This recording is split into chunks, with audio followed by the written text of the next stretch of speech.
If you're a migrant to Australia, you do not have to assimilate, and I'm going to tell you why shortly. But before I do, I'm going to give you a brief history of Australia and its immigration policies over the years, specifically the White Australia policy and the meaning of the word monoculture. So this country was invaded by the British in 1788, and it was originally established as a penal colony for British convicts. So after the convicts served their time, they decided to settle down in Australia with other British citizens. And I suppose together these guys all formed the early colonial settlers in this country. So many of the early officials and policymakers in this country were in fact ex-convicts. Between 1788 and 1859, the population grew and there were 6 colonies dotted around the country, and they were autonomous. However, things began to change, and by 1889, the colonies decided to unify into one national entity. So in 1890, the legal framework for the Australian Constitution was developed, and in 1901, Australia became a Commonwealth and a federation. A Commonwealth because it was the beginning and the creation of a brand new nation, and a federation because it was the unifying of the colonies to form central government. And all this happened on the 1st of January 1901. So not really that long ago, where it was when Australia became a nation. When Australia became a federation, it needed new laws in which to govern itself. And one of these laws especially dealt with immigration and deportation. It came to be known as the White Australia policy, but the White Australia policy is not just one policy. The White Australia policy is actually several laws and legislations, all geared to restrict non-white immigration and to get rid of the undesirables. The undesirables is a rather vague term, I think. And it could really mean, to me, it means anybody that the government doesn't like, or anybody that the government feels is a threat. And I will prove that shortly to you. So in my opinion, purely in my opinion, the US government and some European governments are covertly applying the principles of the White Australia policy as we speak. And one nation, I believe, would like to do that here in Australia. To disguise the true nature of the policy and to distance themselves from the White Australia policy. I think they're using jargon, they're using terms like monoculture. So going back to the Australian Federation and the implementation of these racist laws, Australia had a problem with 3 groups at that time in 1901 that they had to deal with. I'm going to tell you how they dealt with these 3 different groups. Of course, firstly, there was the Aborigines. They are the original owners and still are of this land that we stand on. And if you want to really depress yourself, read about the institutionalized racist laws and legislations that were passed against the Aboriginal people in order to annihilate them. And if annihilation failed, there was plan B, and that was to breed them out. There is no doubt about that. There were the Afghans. They were not seen. They were kind of like, they weren't really in the face of the colonialists. The Afghans were building the infrastructure for the Australian outback. They were the ones that helped to build the telegraphs, the railways, all those things that we take for granted. And people don't realize this. And I've heard people say, oh, well, my grandfather was white and yeah, and he built a bridge or whatever, and they don't acknowledge the Afghani people that were here. There was 2,000 of them with their 20,000 camels. And I guess because they were not really in sight, it was just assumed that they would die out. The Chinese were a different kettle of fish.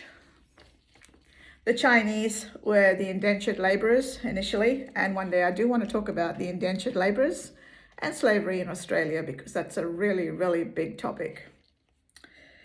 And the Chinese became entrepreneurs and they became market gardeners and retailers, and they also worked in the gold mining industry and they became miners as well. So Australia wanted to develop a situation where they could deport these Chinese people. So if you can sum it up in a way, the Aboriginal people, they were going to breed out. The Afghans, they were going to just die out. And the Chinese, they were going to keep out. So they developed an English test, and the directive from the officials to the people that were giving these tests to the Chinese was that you need to fail them. You need to fail them. The Chinese were proficient in English, in speaking and writing, better than Pauline Hanson's supporters.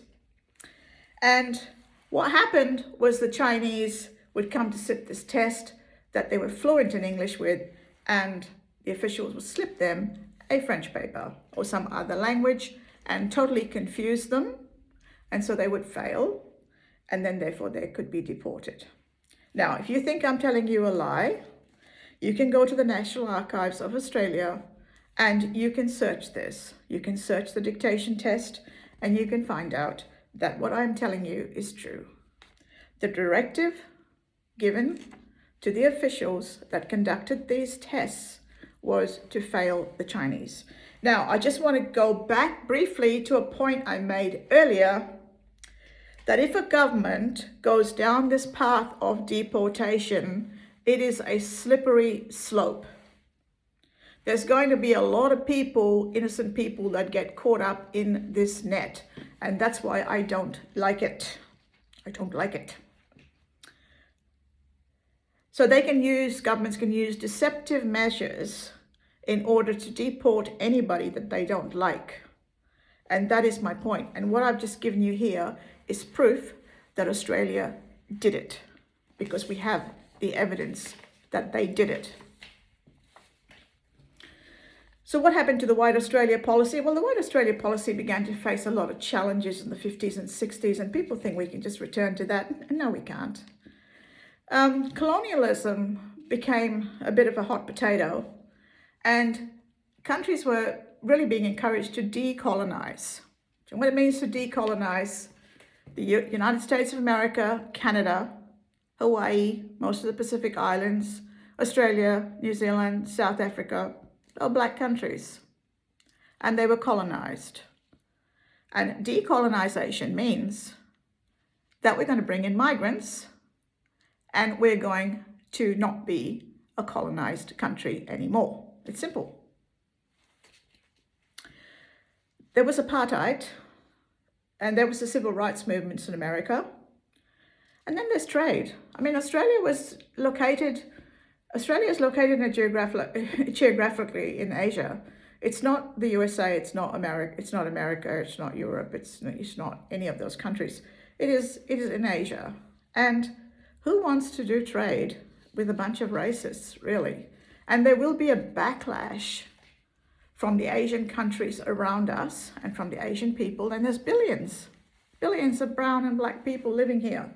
There will be a backlash against this country if Australia goes down a racist path.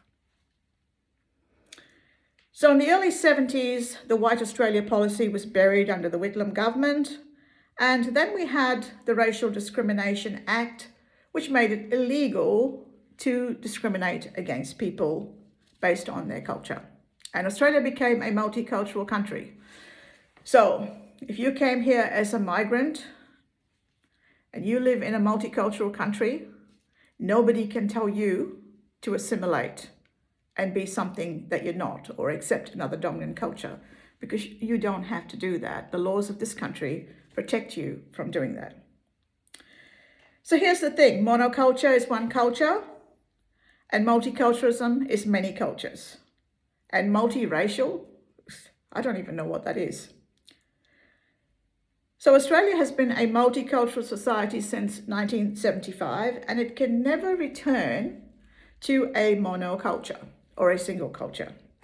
And if you were going to do that, you would have to define what this culture is. And who's going to want it anyway? And in my opinion, that single monoculture is the European culture. It's the white culture. It's the white Australia culture. So in my opinion, the term monoculture is just simply the white Australia policy, just dressed up in jargon. And it's used to confuse people because they think they're getting something different, but you're not. You're getting the same old thing, just dressed up a different way. So if they call it the white Australia policy, or if they appear to be discriminatory in any way, then basically they could be liable and, sued for defamation or discrimination. So they are being very careful about choosing their words, and they're being very careful about how they carry out their operations. So the Racial Discrimination Act of 1975, as far as I know, as of this morning, is still in effect in Australia. And we are a multicultural society, unless another government gets in with a majority and they're able to change these laws, because these laws are not part of the legislation. So to be assimilated means to be absorbed. It's a one-way street. You have to adopt to another dominant culture. And the word integrate means something different. Some people say integrate because they actually think it means assimilate, but it doesn't. To integrate means simply to retain your culture, to be different, but to actually lean into another culture without having to absorb that other culture. And it's a two-way street. It's mutual respect. You respect me for my culture, and I will respect you for your culture. It's pretty fair to me. So we don't want a government that can rewrite immigration laws, and we don't want a government that changes the discrimination laws that we have in place, the racial discrimination laws.